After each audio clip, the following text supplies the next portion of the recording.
အားလုံးမင်္ဂလာပါအခု lesson အဲ့လို lesson အတိတ်ကိုမစခင်လေ let's တို့ဒီဟာနဲ့အရင်ဘက်ကဟာနဲ့ပတ်သက်ပြီးတော့နည်းနည်း question လေးတွေမေးကြရှိလားမရှင်းတာမေးကြရှိလား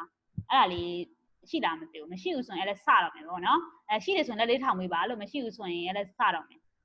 question လေးမေးကြရှိရပါရှိရဆိုရင်တော့လက်လေးချက်တစ်ယောက်လောက်ထောင်ပေးပေါ့နော် okay အဲ့ဒါမရှိဘူးလို့ယူဆလိုက်မယ်နော်အဲ့ဒါဆိုရင်လည်းဆိုဒီမနေ့ကဒီဟာထိပြီးသွားပြီပေါ့နော်အဲ့ဒါဆိုဒီ regularization ဘာကြောင့် overfitting ဖြစ်တဲ့အကြောင်းတွေပါလဲဆိုပြောတာပြသွားပြီပေါ့နော်ကိုတက်လဲကိုဆိုမင်းနဲ့တေချာလေးတော့ရှင်းပြသွားတယ်ဒီဟာလေးနဲ့ပတ်သက်ပြီးတော့ပေါ့နော်အဲ့တော့ဒီနေ့အဓိကလုံးမှာဘာလုပ်မလဲဆိုတော့ဒီ drop out နဲ့ပတ်သက်တာကိုလုပ်မယ်ပေါ့နော်ဒီကလည်းအမှန်ဆိုဒီမှာဆိုရင်လည်းဆိုဘာပြောသွားလဲဆိုတော့ L1 တို့ L2 တို့ L1 နဲ့ L2 ဘယ်လိုနည်းနည်းမှတ်မိသေးလဲမသိဘူး L1 ကဘာလုပ်လိုက်လဲမသိဘူး L1 ကတခုလေးတော့ရှိ L1 ကဘာလုပ်လိုက်လဲဆိုပြီးတော့တခုပြောပါတယ်လားကိုယ့်ရဲ့ weight တွေကိုသူဘယ်လိုဖြစ်အောင်လုပ်လိုက်လဲဆိုပြီးတော့ပြောပါတယ်လေတယောက်လာလုပ်ပါအောင် L1 နဲ့ပတ်သက်ပြီးတော့လေ L1 regularization နဲ့ပတ်သက်ပြီးသူကဘာလေးလုပ်လိုက်တယ်ဆိုပြီးတော့လေတယောက်လာမှတ်မိလားမသိဘူးအောင်တော့တယ်မှာဟုတ်ရှိလို့ပြောတယ် Hello စပိတ်ပိတ်လာပါ Hello ကြားလား Hello ကြားတယ်0တွေပြစ်တာဟုတ်တယ်အမှန်ဆို L1 ကသူကသူ့ရဲ့ weight တွေဖြစ်နိုင်တော့0 closely 0ဖြစ်အောင်ရအောင်လုပ်နေပုံစံမျိုးလေးတွေအဲ့ဒါလေးပေါ့အဲ့ဒါလေးအောင်တော့တစ်ချက်ပါပဲအဲ့ဒါဆုံးနဲ့ပေါ်လာလို့ဘာမှမဟုတ်ပါဘူးမှတ်မိလေပြဿနာမရှိဘူးနော်မှတ်မိလေနှွေးရဆိုတဲ့ပေါ်လေးပေါ့နော်ဟုတ်ပါပြီအဲ့ဆိုဒီနေ့တော့အဲ့ဒါဆိုဒီ drop out ကိုသွားအောင်ဟုတ်ပါ Hello မကြောက်ဘူးလားကြားလို့ကြားပါမကြောက်ဘူးလားခုနကိုစုံမင်းမကြောက်ဘူးပြောလို့ဟုတ်ပြီနော်အဲ့စမယ်ဒီ drop out လေးစပါပြီ In addition to L2 regularization, another very powerful regularization technique is called dropout. Let's see how that works. Let's say you've trained a neural network like the one on the left and is overfitting. Here's what you do with dropout. Let me make a copy of the neural network. With dropout, what we're going to do is go through each of the layers of the network and set some probability of eliminating a node in a neural network. So let's say that for each of these layers, we're going to, for each node, toss a coin and have a 0.5 chance of keeping each node and 0.5 chance of removing each node. So after the coin tosses, maybe we decide to eliminate those nodes. Then what you do is actually remove all the ingoing and outgoing links from that node as well. So you end up with a much smaller, really much diminished network. And then you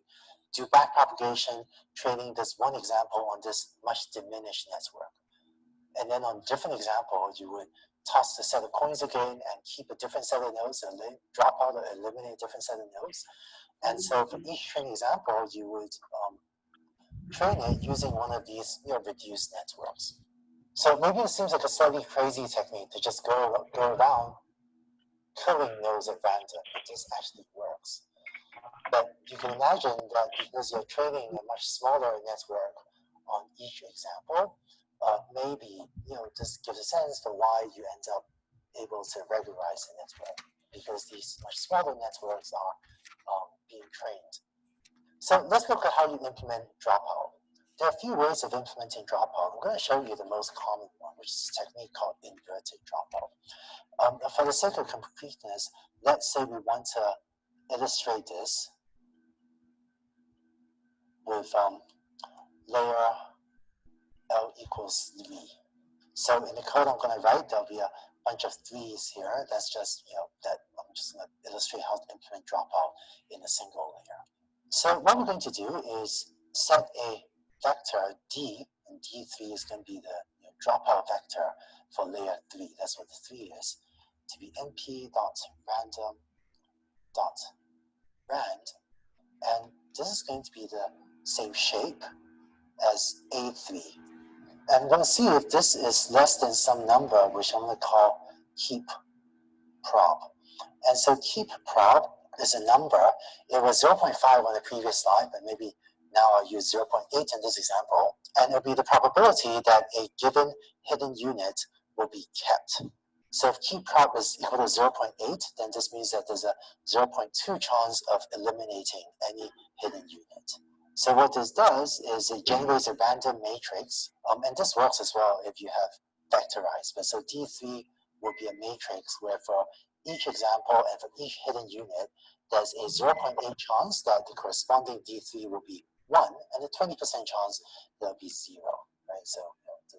this random number being less than 0.8, that has a 0.8 chance of being 1 or being true, and a 20% chance of 0.2 chance of being false or being 0. And then what you're going to do is take your activations from the third layer, and just call it A3 in this little example. So A3 are the activations you computed, and you're going to set A3 to be equal to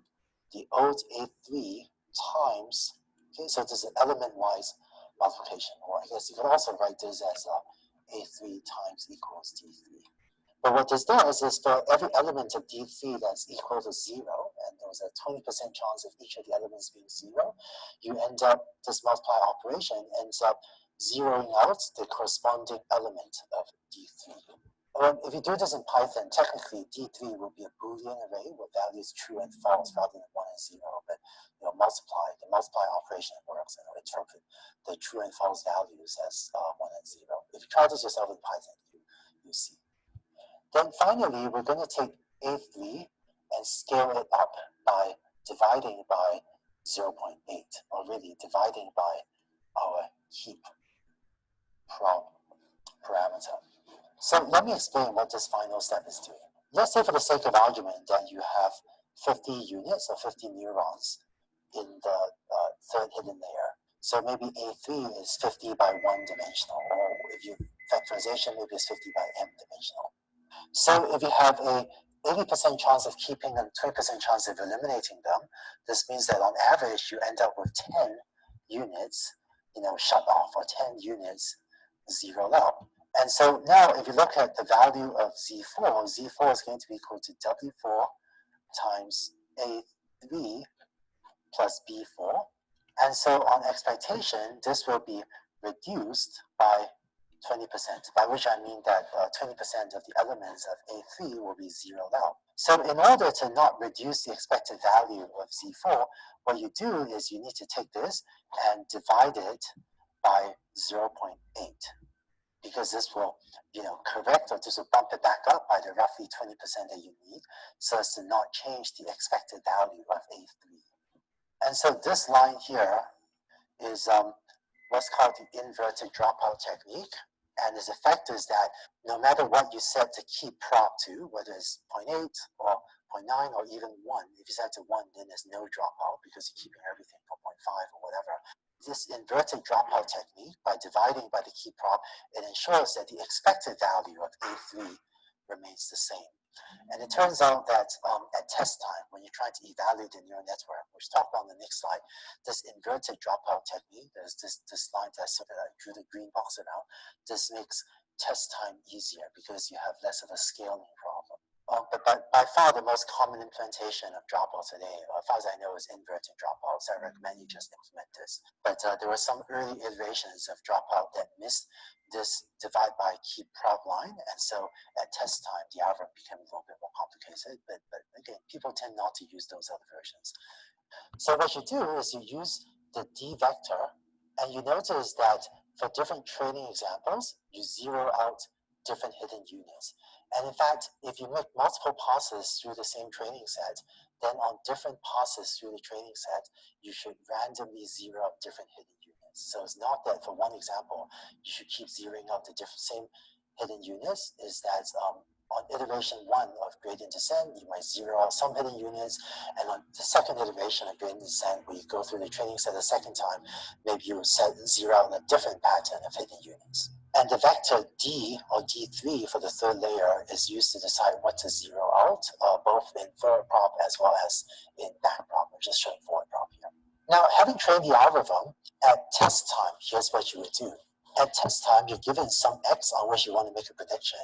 And using our standard notation, I'm going to use A0, the activations of the 0th layer, to denote this test example X. So what we're going to do is not use dropout at test time. In particular, we're just going to set Z1 equals W1 A0 plus B1. A1 equals G1 of Z1. Z2 equals W2 A1 plus B2, A2 equals, and so on until you get to the last layer and then you make a prediction Y hat. But notice that at test time, you're not using dropout explicitly, in that you're not tossing coins at random. You're not flipping coins to decide which hidden units to eliminate. And that's because when you're making predictions at test time, you don't really want your output to be random. If you were implementing dropout at test time, that just add noise to your predictions. In theory, one thing you could do is run a prediction process many times with different hidden units randomly dropped out and then average across them. But that's computationally inefficient, and it gives you roughly the same result, very, very similar result to duplicate procedure as well. And I just mentioned the inverted dropout thing. Remember the step on the previous slide where we divided by the keep prop. The effect of that was to ensure that even when you don't implement dropout at test time, the scaling, the expected value of these activations don't change. So you don't need to add in an extra funny scaling parameter at test time that's different than what you had at training time. So that's dropout. And when you implement this in this week's primary exercise, you gain more first-hand experience with it as well. But why does it really work? What I want to do in the next video is give you some better intuition about what dropout really is doing. Let's go on to the next video. ဟုတ်ပါပြီခဏလေးเนาะတချို့တွေကြတော့ဒီ LS နဲ့2မဟုတ်ပဲねသူတို့ကိုယ်တိုင်ယူဒီ Coursera နဲ့ကြည့်နေလူတွေရှိတယ်ပေါ့နော်သူတို့လေးလည်းခဏပြအောင်စာအောင်လို့ဒီ LS နဲ့တူကြည့်နေလူတွေတော့အများတော့ပြီးပြီပေါ့နော် LS ကဒီမှာဒီ7:30ဒီမောင်လေး Brian note လေးကိုလည်း refer လုပ်တယ်ပေါ့နော်သူ LS ကို share တော့ share ပေးတာဒီဟာလေးပေါ့ဒီသူကအဓိကဒီဟာလေးရယ်ဒီဟာလေးကိုသူတရား screenshot လေးရိုက်ထားတယ်ပေါ့နော်အားလုံးလိုမျက်စိလည်းမြင်အောင်လို့ဟုတ်ပါပြီတယောက်လောက် okay နောက်2ယောက်လောက်ပြီးသွားရင်အဲ့လိုစမယ်နော်နောက်တစ်ခါကျရင်ဒီ zoom နဲ့ကြတော့ကွာဒီလိုမျိုးဒီ video ကြည့်ရတာ quality တိတ်မကောင်းအဲ့လိုဆို LS ကသူတို့ပြောတာဒီမျိုး LS ကို mute လိုက်ပေါ့နော်သူကို drive audio mute လုပ်လိုက်ပြီးတော့ကိုယ်တိုင် Coursera မှာတော့ကြည့်ပေါ့နော်အဲ့ဒါပို့ပြီးတော့ကောင်းတယ်ပေါ့ပြီးတော့မှလည်းဆိုအားလုံးလိုပြန်ပြီးတော့ဒီ6 minute လောက်ပဲဆိုတော့ကွာအဲ့လိုပြီးတော့မှသူတို့ပြန်ပြီးတော့သူတို့ကကြည့်ပြီးသွားရင်သူတို့ပြန်ပြီး audio နဲ့ပြန် join နေဆိုတဲ့ပုံမျိုးလုပ်ထားတာများတယ်ပေါ့နော်အဲ့ဆိုပို့ပြီးတော့ clear ဖြစ်အောင်လို့အခါကျရင် subtitle တွေပါကြတော့လေ LS ကအားလုံးပြသူကျွန်တော် remove လုပ်တဲ့ခါလည်းရှိတော့လေအဲ့လိုမျိုးလေးဆိုတော့ကိုယ်တိုင်ဖြစ်နိုင်အဲ့လိုမျိုးကြည့်ရတယ်လုပ်လို့ရပါတယ်လို့နော် LSD ဟာ recording လုပ်တာဖြစ်တဲ့အတွက်တမန်တဲ့ LSD ဟာကိုဖွင့်နေဆိုတဲ့သဘောလေးပါပဲဘာမှ trade ထူတော့မဟုတ်ပါဘူးဟုတ်ပါပြီအခုအားလုံးလို့လည်းပြီးပြီဆိုတော့ LS ကိုစရအောင်ပေါ့နော်ဒီမှာဆိုသူဒီကပြောတာဒီ drop out regularization ကို regularization ကိုပြောတာပေါ့နော်အရင်ဘက်ကဆိုရင်လည်းပြောတာဒီ L1 တို့ L2 အကြောင်းပြောကြတယ်ပေါ့နော်ဒီ drop out ကိုစောမင်းဟိုတနေ့တော့ drop out နဲ့ဘာလေးနဲ့လည်းမသိဘူးနည်းနည်းတူလားဆိုကိုစောမင်းပြောလိုက်တာကိုစောမင်းမနေ့ဟိုတနေ့က confuse ဖြစ်သွားတာပါလေ drop out နဲ့ L2 နဲ့ L1 နဲ့လားမသိဘူးသူကလုံးဝဒီ eliminate လုပ်တဲ့ပုံစံမျိုးလေးသူ cross လုပ်လိုက်တယ်ပဲဆိုတာရောလားအကိုပြောပါရောလားအဲ့ဒါလေးမျက်စိမြင်မကြလားမသိဘူး okay ဒီဟာတော့ဒါကတော့ဒီ expert ကတော့ကိုစောမင်းပေါ့နော်အဲ့တော့ကိုစောမင်းကို LS ကဖိတ်ခေါ်ပါတယ်လို့ဒီဟာလေးနဲ့ပတ်သက်ပြီးနည်းနည်းဆွေးနွေးပေးပါလို့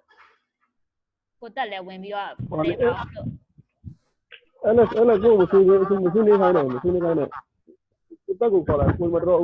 ဝင်လိုက်ထုတ်လိုက်လုပ်နေတာလိုင်းရင်းယူသွားကိုစောမင်းကကိုတက်ကိုအားကိုပါတယ်တဲ့ကိုတက်ရေတန်းလေးလုပ်ပါအောင်ကိုတက်ကြားလားမသိဘူးကိုတက် hello ကိုကြားလားမသိဘူးသူ line အောင်မှာမရှိဘူးထင်တယ်ရှိတယ်တက်တုံးဆွေရှိပါတယ်အော်ဟုတ်တယ်သူကတက်နိုင်တော့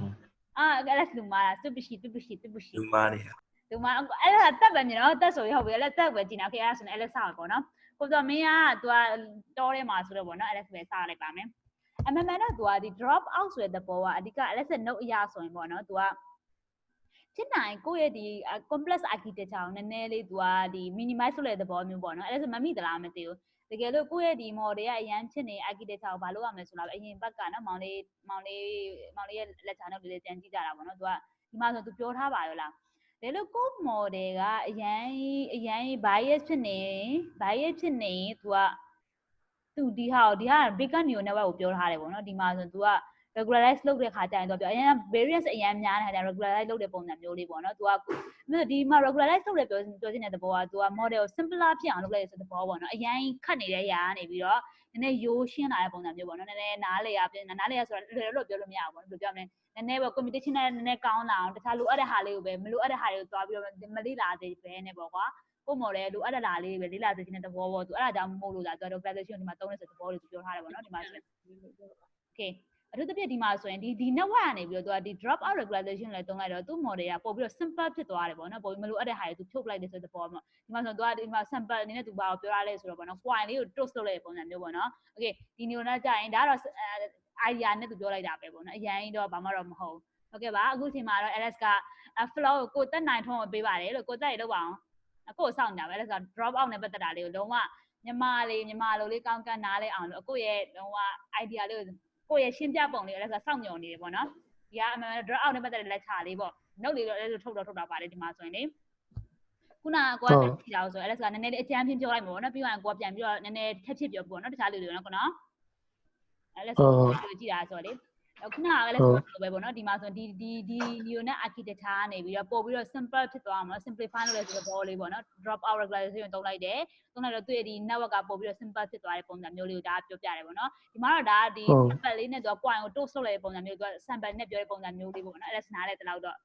့ပြီးသွားရင်သူကဒီမှာကျတော့အတုံးများဒီ dropout လို့ပြောလိုက်ရင်တော်တော်များအခုချိန်မှာအတုံးများတာကျတော့ဒီ inverted dropout ဆိုပြီးတော့သူကပြောတယ်ပေါ့နော်အမှန်တော့သူကဒီတစ်မျိုးပဲရှိတာတော့မဟုတ်ဘူးเนาะတခြားဟာတွေလည်းရှိတယ်ဒါပေမဲ့တော်တော်များတကယ် application မှာအသုံးများနေရတော့ဒီ embedded dropout method လေးကိုအသုံးများတယ်ဆိုပြီးတော့ပြောတယ်ပေါ့ပြီးလည်းပြီးရင်ဒီ embedded dropout ဆိုတာဘာကိုပြောချင်လဲဆိုပြီးသူပြောပြတယ်ပေါ့နော်သူအဓိက embedded နဲ့ပတ်သက်ပြီးတော့သူအဓိက highlight လုပ်တာကြတော့ဒီမှာပေါ့နော်ကိုဘယ်လောက်ရာနှုန်းပေါ့ကွာဒီ network တွေမှာကိုဆိုဒါ 100% ပဲထားပါတော့เนาะဒီမှာဆိုရင်လည်းဆို coin ကိုတွတ်ဆုပ်လိုက်ပြီး50% ပဲလည်းဆိုသိမ်းမယ်50% ကိုကျတော့မယူဘူးဆိုတဲ့ပေါ်ကိုသူက Isabel နဲ့ပြောတဲ့ပုံစံမျိုးပေါ့ဒီမှာဆိုရင်သူက80% ကိုသူကဒီရှိတဲ့ architecture ကိုသိမ်းမယ်ပေါ့နော်တကယ် 20% ကိုသူကမသိမ်းဘူးပုံစံမျိုးပေါ့ဒါပေမဲ့သူကအဲ့ဒါဘယ်လို decide လုပ်မလဲဆိုတော့ randomly decide လုပ်မယ်ဆိုပြီးဒီမှာဒီက numpy ram function ကိုသုံးထားတယ်ပေါ့နော်ဒီဟာ initialize လုပ်တဲ့ဟာပဲဆိုတော့ဘာမှ trade ထူးတော့မဟုတ်ဘူးဒီက number မှာပါတဲ့သူက function လေးတစ်ခုကိုသူကယူရေးလိုက်တယ်ဆိုတဲ့ပေါ်ပဲပေါ့နော်ဘာမှတော့ trade ထူးမဟုတ်ဒီဟာအရင် first course မှာဆိုလည်းနည်းနည်းမမိကြမယ်ထင်တယ်မောင်လေးညီမလေးတို့လေအဓိကဒီမှာပြောချင်တာကပေါ့နော်ဒီ A3 ကိုခါကြရင် A3 layer ကိုသူကဒီဟာနဲ့ထပ်တွက်တယ်သုံးပြီးတော့ဒီမှာကြရင်သူကဘယ်လောက် percent ပဲသူကသိမ်းမလဲဆိုတဲ့ဟာမျိုးကိုသူကပြန်တွက်တယ်ဆိုတဲ့သဘောလေးကိုသူကပြောထားတယ်ပေါ့နော်ဒါ LS နားလဲသူလည်းပြန်ပြောပြကြည့်တာသူနောက်တစ်ခုကလည်းသတိထားမိတာလေသူကပြောတာကတော့နော်နောက်တစ်ခုကဘာလဲဆိုတော့တကယ်လို့ဒီ drop out ကိုသူက training မှာပဲသုံးမယ်ပေါ့နော်ဒီ testing မှာမသုံးဘူးဆိုပြီးတော့သူပြောထားတယ်ပေါ့နော်တကယ်လို့ကိုကဒါဒီ testing time မှာပေါ့ကိုကဒီကိုယ့်ရဲ့ model ကို predict လုပ်တဲ့ခါကျရင်သူကတော်တော်များဆိုရင်ဒီ drop out layer ကိုမထည့်ဘူးပေါ့နော်အဲ့ဒါမျိုးသူကလုပ်တယ်ဆိုတဲ့အကြောင်းလေးသူပြောထားတယ်ပေါ့အဲ့လိုမျိုးနဲ့ပတ်သက်ပြီးအဲ့လောက်တော့သူပြောထားတယ်ပေါ့နော်ဒါလည်းနည်းနည်းနားလေတဲ့ဟာလေး note လေးရလည်းပြန်ပြောတာပေါ့ okay ကိုတက်ရေးလောက်ပါအောင် data လေးနော်ကို data လေးပြန်ရှင်းပြပါအောင်အဲ့ဒါဆို let's အကြမ်းမြင့်တော့ let's မမိတော့ပြောလိုက်တယ်ပေါ့နော်ဒီဟာလေးနဲ့ပတ်သက်ပြီးတော့ဟုတ်ကဲ့ဟိုdropout ကညီမပြောတာပြည့်စုံပါတယ်ပြန်ပြောလေကိုပြည့်စုံတော့နှစ်ယောက်ပြောနှမျိုးနားလေသွားတယ်ပေါ့နော် LS ပြောတာမြန်နေလိမ့်မယ်ကိုလည်းပြန်ပြောအဲ့လိုဆိုကိုနားလေတာပေါ့ပြန်ပြောလိုက်ပါပြန်ပြောလိုက်ကိုနော်ဟိုလေညီမ mic ပိတ်လိုက်ပါလားအခုဝင်တော့ Okay sure hello ရတယ်ဆိုဟိုသူက dropout ကခုန LS ပြောတဲ့အတိုင်းပဲပေါ့နော်သူကဒီတချို့ neuron လေးကိုပိတ်ပစ်တာပေါ့အခုတော့ neuron တွေကပုံမှန်အားဖြင့်ဒီ input ကတော့ညီမတို့သုံးတဲ့ feature အရေးအတွက်တိုင်းပဲပေါ့ဥပမာအိမ်ချမ်းကြီးဈေးခံမဲ့မယ်ဆိုရင်ဒါတွေပါမလဲအိမ်ကျေဝအိမ်ခန်းရေးအတွက်ဘယ်လောက်ဘယ်လမ်းမှာရှိတယ်အဲ့လိုပေါ့နော်အဲ့တော့အဲ့ feature က3-4ခုလောက်ရှိမယ်ဒါတော့အဲ့တော့သူက neural network ဖြစ်တဲ့အတွက်သူ hidden layer လေးပါလာတယ်အဲ့တော့ဘယ်တော့မှ hidden layer မှာအခုက neuron 128လုံးသုံးမယ်ဒုတိယ hidden layer neuron 128လုံးသုံးမယ်ဆိုတော့ neuron တွေအများကြီးသူကိုကထည့်ထားတယ် neuron ဟိုထောင်တောင်းချီပြီးတော့သူတို့သုံးမယ်ပေါ့နော်အဲ့တော့သုံးတဲ့ခါကျတော့သူကဘာဖြစ်လဲဆိုတော့ training site မှာကျတော့ training set မှာကျတော့သူကအရန် overfit ဖြစ်တယ် neuron တွေအရန်များတော့သူကတိတိကျကျကိုလိုက်မှတ်နိုင်တယ်ပေါ့ဟိုလိုလိုက်တဲ့ coefficient တွေအတိုင်းပဲလိုက်မှတ်နိုင်တယ်ပြဿနာကသူက overfit ဖြစ်ပြီးတော့ကိုတို့ဟိုကကျတော့တကယ် validation သူ့ကို test ကြလဲကြတော့သူကမကောင်းတော့အဲ့တော့ကိုတော့ regularize ပုံစံမျိုးပေါ့ L2 လိုမျိုးပုံစံမျိုးတချို့ neuron တွေခုတော့ပိတ်ပြဖို့လိုလာတယ်အဲ့တော့ပိတ်ပြဖို့လိုတဲ့အခါကျတော့လူကလိုက်မရွေးဘူးเนาะဘယ် neuron ပိတ်လို့ဆိုတော့မရွေးဘူးအဲ့တော့ပြီးတော့ fair ဖြစ်ဖို့လည်းလိုတယ်လေဒီ model တွေကဟိုညီတို့ဂျာဘူးမှာပေါ့ဟိုဗာလဲ IID ဆိုတဲ့စကားလုံးလေ independently identically distributed ဒီ model တွေက fair အဲ့ကြောင့် shuffle လို့ပြောတာ shuffle ဆိုတော့ဘာလို့လဲ collect ဖန်ထိုးတာပေါ့ဒီ data တွေပါဆိုလို့ရှိရင်ဘယ်လိုလားပဲနဲ့ဟို sorting ပုံစံမျိုးဖြစ်နေပါမှန်အခါပါဟိုတော်ဒီ pattern တော့ဝင်တော့မှာဆိုတဲ့အခါကျတော့ကို shuffle လုပ်တယ်အဲ့တည်းမဲ့ဒီ dropout တွေကိုပိတ်တဲ့အခါကျတော့ fair ဖြစ်ဖို့အတွက်ကိုကဒီ random နည်းကိုသုံးတာပေါ့နော်တော့ ကြောင့်သူတို့ပြောတယ် neuron မှာတဲ့အပိတ်ခံ dropout ဖြစ်ခံမှု chance က equal ရှိပါတယ်တဲ့ဟိုဆိုကြပါတော့ 20% dropout လုပ်မယ်ဆိုလို့ရှိရင် neuron တွေက20%မီးဖြစ်တယ်သူတို့ weight 0ထားပြတယ်အဲ့လို weight 0ထားပြမယ်ဆိုတာ neuron တိုင်းမှာအဲ့ chance ရှိတယ်ဆိုတော့သဘောကကိုတို့က random တစ်ခေါက် run တဲ့ချိန်မှာဒီပထမအလုံး20ကိုပိတ်တာလည်းဖြစ်မယ်ဒါပေမဲ့တစ်ခွက်ကျော်တစ်လုံးစီနဲ့အလုံး20ပြည့်ရဲ့ချင်းဒီပိတ်တာလည်းဖြစ်မယ်အဲ့လိုမျိုးပေါ့နော်အဲ့လိုမျိုးကိုသူကပြောတာပေါ့အဲ့ကြောင့်ဒီဥပမာမှာဆိုလို့ရှိရင်သူကဒီ coin လေးကိုမြောက်လိုက်တယ်ပေါ့သဘောကပါလဲ probability ကဘယ်လောက်ဖြစ်သွားလဲခေါင်းပန်းကြောက်တဲ့ probability ဘယ်လောက်ရှိလဲဆိုတော့50စီလေအဲ့တော့သဘောကကို dropout ကို 0.5 လောက်သဘောကကိုတဝက်ပိုပိတ်ချပြတယ်လို့ပြောချင်တာကိုတို့ဟိုအဲ့တော့ dropout neuron တွေတဝက်ပိတ်ပြမယ်လို့ပြောချင်တာဒါကဘာလဲဆိုတော့သူကသူ dropout ဟိုအဲ့ 0.5 to 0.3 ဆိုတာပြောတာနောက်တစ်ခုကကျတော့နောက်တစ်ခုက inverted ဥစားတော့ခုန LS ပြောသွားတယ်ဥစားနောက်တစ်ခုကဘာပြောပါလဲဆိုတော့နောက်ပြီးတော့ validation set နဲ့ test set နဲ့မှာ test set ကြလို့ရှိရင် training set နဲ့ test set မှာကြတော့ဘာလို့ဟို drop out မလုပ်လဲပေါ့တကယ်တော့အခုတို့က training လုပ်တယ်ဆိုတာကဟို drop out လုပ်တယ်ဆိုတာကတကယ် original neural network ကိုနည်းနည်းလေးပြင်ပြီးတော့ယူတာဟောတကယ် neural network အစစ်ကြီးကဘာဖြစ်နေတော့ neuron တွေအပြည့်ဖြစ်နေတဲ့အတွက် overfit အရင်ဖြစ်တယ်အဲဒါကြောင့်ကို neuron ပြင်ယူတယ်ပြင်ယူနိုင်လို့အနေထားတစ်ခုကောင်းသွားပြီဆိုလို့ရှိရင်ကိုကအဲ့ model ကိုတင်လိုက်တယ် safe model လုပ်လိုက်တာပေါ့နော်ဟို keras နဲ့ဆို .h ပိုင်လာမသိဘူးအဲ့လိုဖြစ်သွားတယ်အဲ့ model ရသွားပြီဆိုရင်ညီမတို့ကအပြင်ကိုရောင်းစားလို့ရတယ်အဲ့လိုရောင်းစားရင်ကိုက test လုပ်တယ်အဲ့တော့ test လုပ်တဲ့ချိန်ဆိုတာတကယ်အခုတို့ကအောင်မြင်လို့ရှိရင်ဘာဖြစ်တယ်အပြင်ကိုထုတ်တော့ဟုတ်တယ်နော် market ကိုတင်တော့ဆိုတော့ခါကျအဲ့ချိန်မှာသွားရ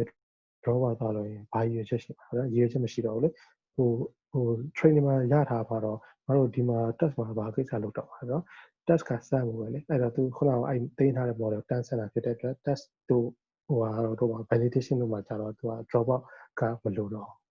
အဲ့ဒါပါပဲရန်ရှင်းသွားပါတယ်ဘုန်းအဲ့ဒါဆိုတော်တော်လေးရှင်းပါအကို model ကိုရောင်းစားမဲ့နေမှာလည်းအရင်သဘောကျသွားတယ်ဟာငါ model train ပြီးတော့လုံးဝ wait file နေစိတ်ပြီးငါရောင်းစားရမယ်စားတာပါတခြားလူတွေက question လေးတွေရှိလားကိုပြောတာတော့တော်တော်လေးမရှိတယ်ရှင်းသွားတယ်ပေါ့နော်တခြားလူတွေကိုသူတို့ရောကိုအဆင်ပြေလား question လေးတွေရှိလားတခြားလူတွေရောဟုတ်ကဲ့မလေးကျော်တင်ပြပါတယ်တဲ့ဟုတ်ကဲ့မလေးကျော်တင်မေးပါ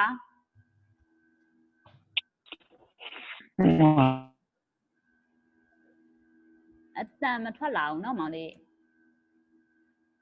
လေးမဟုတ်အရင်တစ်ပတ်က L2 ကလေသူကဟုတ်လားမကြောက်လားမသိကြပြီဟုတ်အရင်တစ်ပတ်ကပါတဲ့ဟာလေ L2 မှာရောသူကneuron ကိုပိတ်တာပဲလား L2 ကကြတော့โอเคဒီဟာသွားတဲ့ဟာလေးတစ်ခုနည်းပြရတာဒီဟာ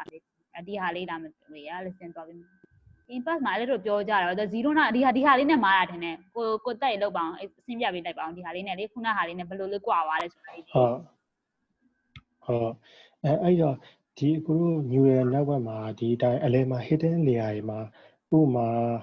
ဆိုကြပါစို့အခုဒီပုံမှာပေါ့နော်ဟိုပထမ layer မှာသူနှလုံးပိတ်တယ်လေ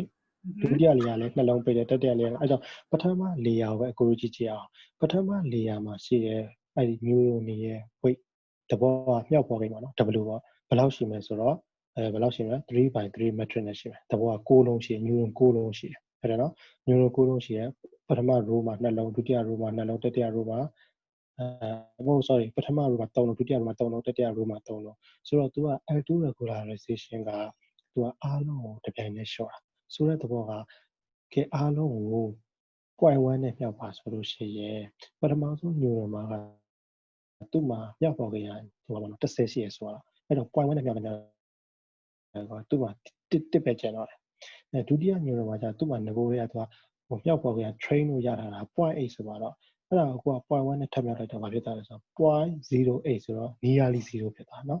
အဲ့တိုင်းပဲအောက်ကကောင်ဆိုလို့ရှိရင် 0.3 တောင်ရှိရကောင် 0.1 နဲ့ထပ်မြောက်တော့ 0.00 0.03 ဆိုတော့ဘာဖြစ်လဲအရင်နေပါတဘောကသူကဟို0လို့နေပါ nearly 0ဖြစ်သွားတာပေါ့နော် nearly 0ဖြစ်ဥပမာအန်ဒူတိုင်ဒီဘက်မှာလည်းရေးထားတယ်ဆိုပါလိမ့်မယ်ဟိုဘောပင်နဲ့အနေအောင်လေးရေးထားတယ်လား nearly approximately 0ဆိုပြီးပြောတာ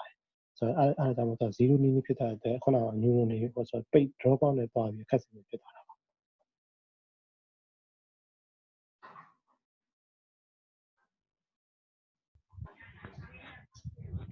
ဟုတ်ရပြီနားလေပြီကျေးဇူးပါ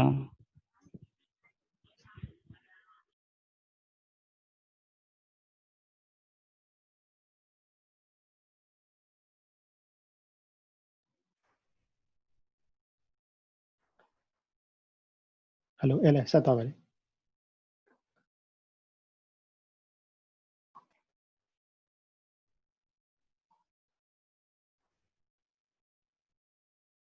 Hello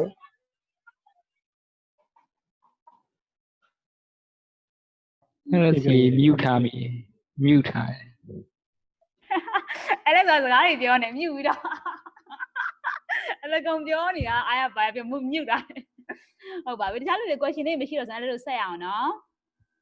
ဟုတ်ကဲ့ပါခုနကတော့ तू ဒီဟာလေးကိုနည်းနည်းပြောရတယ်เนาะခုနကို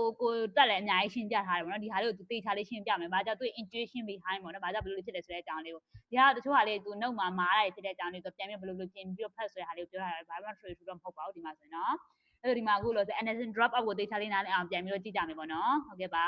ခုနတိုင်းမှာ LS ကို mute လုပ်ကြပြီးကိုရိုင်းပဲကြည့်နေဖြစ်ကြည့်လို့ရပါတယ်လို့9 minutes ဆိုတော့9 minutes နေပြန်ဆုံးကြမယ်နော်ကိုရိုင်းကြည့်တဲ့လူတွေ Dropout does this seemingly crazy thing of randomly knocking out units in your network. Why does it work so well as a regularizer? Let's gain some better intuition. In the previous video, I gave this intuition that Dropout randomly knocks out units in your network, so it's as if on every iteration, you're working with a smaller neural network. And so using a smaller neural network seems like it should have a regularizing effect. Here's a second intuition, which is, let's look at it from the perspective of a single unit. Right? Let's say this one. Now, for this unit to do its job, it has 4 inputs and it needs to generate some meaningful output. Now, with Dropout, the inputs can get randomly eliminated. Sometimes those 2 units will get eliminated, sometimes a different unit will get eliminated. So what this means is that this unit, which I'm circling in purple, can't rely on any one feature because any one feature could go away at random, or any one of its own inputs could go away at random. So in particular, I'd be reluctant to put all of its bets on, say, just this input. Right? The weights, we're reluctant to put too much weight on any one input because it will go away. So this unit will be more motivated to spread out this weight and give you a little bit of weight to each of the 4 inputs to this unit. And by spreading out the weights, this will tend to have an effect of shrinking the squared norm of the weights. And so, similar to what we saw with L2 regularization, the effect of implementing dropout is that it shrinks the weights, and similar to L2 regularization, it helps to prevent overfitting. But it turns out that dropout can formally be shown to be an adaptive form of L2 regularization, but the L2 penalty on different weights are different, depending on the size of the activations being multiplied to that way. But to summarize, it is possible to show that dropout has a similar effect to L2 regularization. Only the L2 regularization applied to different weights can be a little bit different and even more adaptive to the scale of different inputs. One more detail for when you're implementing dropout, here's a network where you have 3 input features. This is 7 hidden units here, 7, 3, 2, 1. So one of the parameters we had to choose was the keep prop, right, which is a chance of keeping a unit in each layer. So it is also feasible to vary keep prop by layer. So for the first layer, your matrix W1 will be 3 by 7. Your second weight matrix will be 7 by 7. W3 will be 7 by 3, and so on. And so W2 is actually the biggest weight matrix, right? Because they're actually the largest set of parameters will be in W2, which is 7 by 7. So to reduce overfitting of that matrix, maybe for this layer, I guess this is layer 2, you might have a key prop that's relatively low, say 0.5. Whereas for different layers where you might worry less about overfitting, you could have a higher key prop. Maybe this 0.7, maybe this is 0.7. And then for layers where you don't worry about overfitting at all, you can have a key prop of 1.0. Right? So, for clarity, these are numbers I'm drawing in the purple boxes. These could be different key props for different layers. Notice that the key prop of 1.0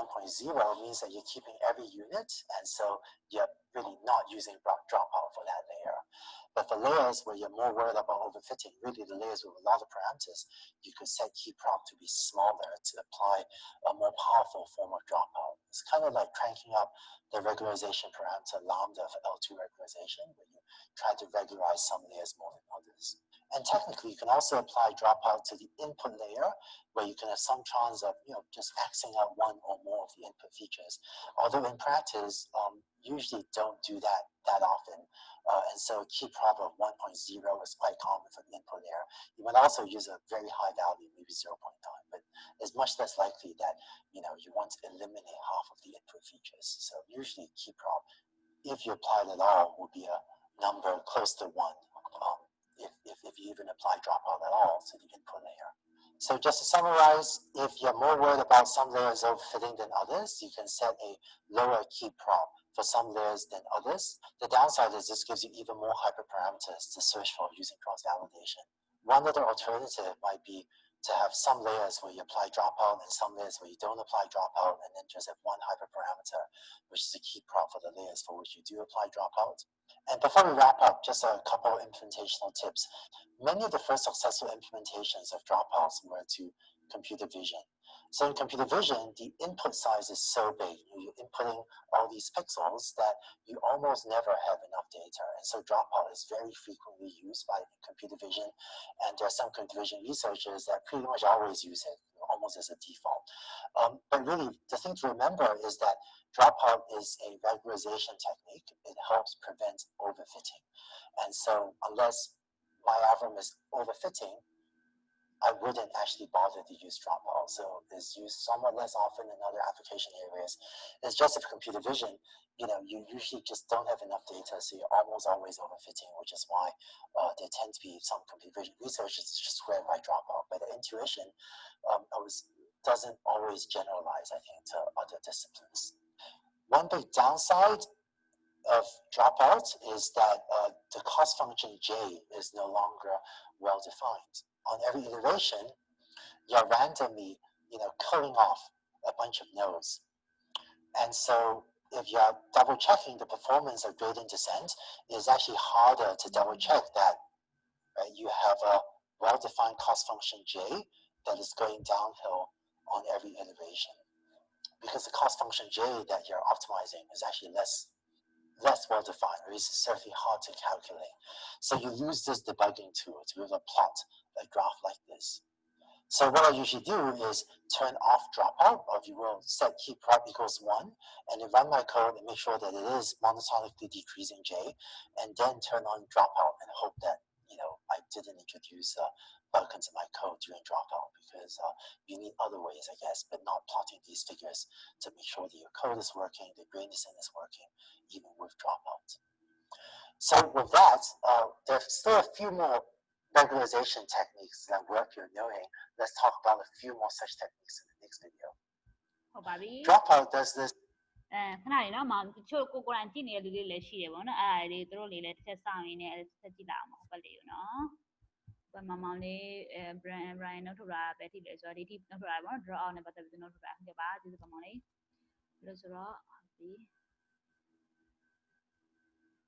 ဒီနှုတ်လေးလည်း share ပေးလိုက်ပါမယ်လို့ group ထဲမှာနော်ကိုဝင်ကြည့်ကြည့်ပေါ့နော်ပြီးသွားရင် okay ဟုတ်ပြီနောက်2ယောက်လောက်ကြံနေရပေါ့နော်ခဏဆောင်ရအောင်တော် okay အစားဆုံးလေးပဲသွားလိုက်ပါတော့မယ် okay ပြီနော်ဟုတ်ပြီ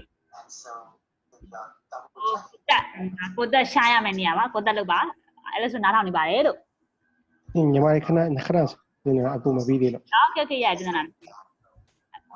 အဲ့ဒီကခုနကမောင်လေးကြော်သူမေးွားတယ်ပေါ့နော်ခုန L2 နဲ့ဒီဟာလေးနဲ့ဘယ်လိုကွာွားလဲဆိုတာလေးကိုလေဒီမှာလည်းသူသိထားလေးပြောွားတယ်ပေါ့နော် L2 ကဆိုရင်တော်တော်များသူအဓိကလောက်တာဆိုတော့ weight ကို shrink ဖြစ်အောင်လုပ်လဲဆိုတော့ပြောချင်တာပေါ့နော်သူ neuro သူ cross လုပ်လိုက်တဲ့ပုံစံမျိုးလုံးဝဒီလို 20% chance အဲ့လိုမျိုးလုပ်လိုက်တာမျိုးမဟုတ်ဘူးပေါ့နော်သူ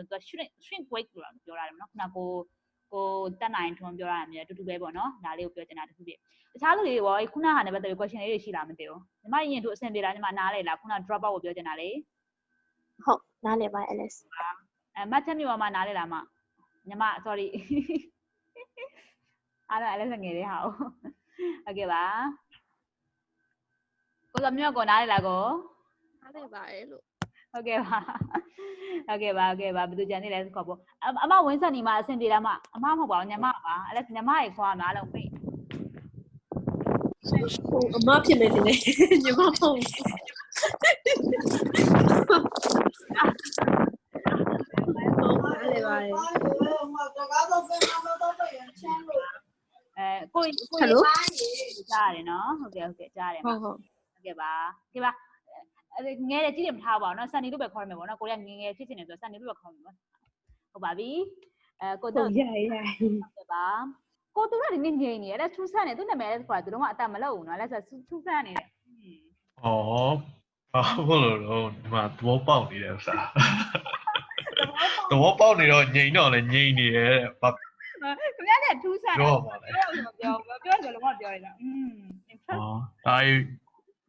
ဟုတ်တနေ့တော့မေးတယ်ဆိုတော့ဟိုတနေ့တော့ကျွန်တော်အဲ့ဒါကြုံဖတ်သေးဘူးအခုအဲ့ဒါဒီနေ့မနေ့အချိန်ရတော့အဲ့ဒါတွေဖတ်လိုက်တော့ကျွန်တော်သဘောပေါက်သွားတာအဲ့ကြောင့်ကျွန်တော်ငြိမ်နေတာ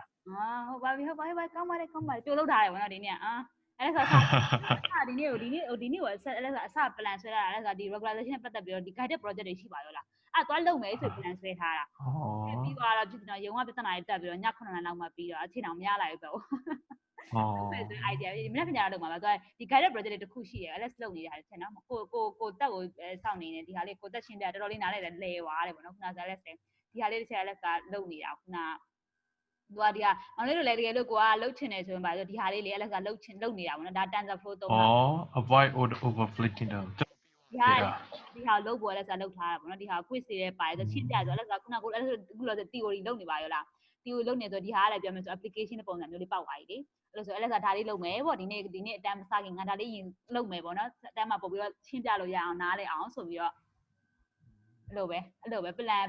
plan နဲ့တကယ်လုပ်မဲ့ဟာအချိန်မရလိုက်ဘူးရုံကအလုံးနဲ့ပြောရင်ဒီဟာလေးနောက်တစ်ခါ course တစ်ခု plan လေးဆွဲနေတာနဲ့ဒီဘက်ကိုမရောက်လာလိုက်ဟုတ်ကဲ့ပါကိုတက်အဆင်ပြေပြီလားကိုစောင့်နေတာရညောဒီမှာကိုပြောချင်တာကဒီ L2 regularization နောက်ပြီးအခုဒီ study ပြီးလို့ရှိရင်ဟာလေးနည်းနည်းဆွေးနွေးချင်တော့ L1 regularization နဲ့ L0 regularization ပေါ့နော်ဒီမှာဆိုလို့ရှိရင်သူပြောတဲ့အတိုင်းပဲကိုတို့က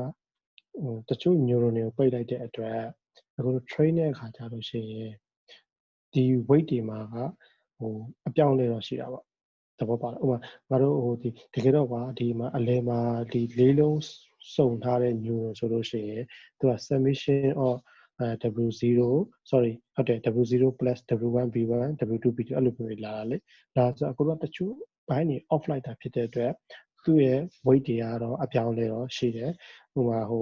weight တွေအပြောင်းလဲရှိသွားမယ်အဲ့ဒါခါကျတော့သူဒီဘယ်လိုခေါ်မလဲ L2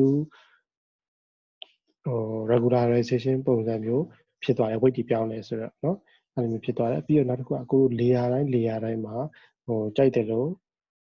drop out လုပ်ရဥပမာ first layer ပဲလုပ်မလားနောက်ဆုံး final layer ပဲလုပ်မလားအလဲ layer ကြိုက်တယ်လို့လုပ်လို့ရအဲ့ဒါကတော့ခုန LS ပြတဲ့ avoid overfitting course မှာသူဘယ်လိုကားနဲ့ regularization လားမသိဘူးအဲ့လိုမျိုးထည့်ရေးပြီးလို့ရှိရင်layer တိဆောက်တဲ့နေရာမှာထည့်လိုက်ရှင်ရဒါတွေက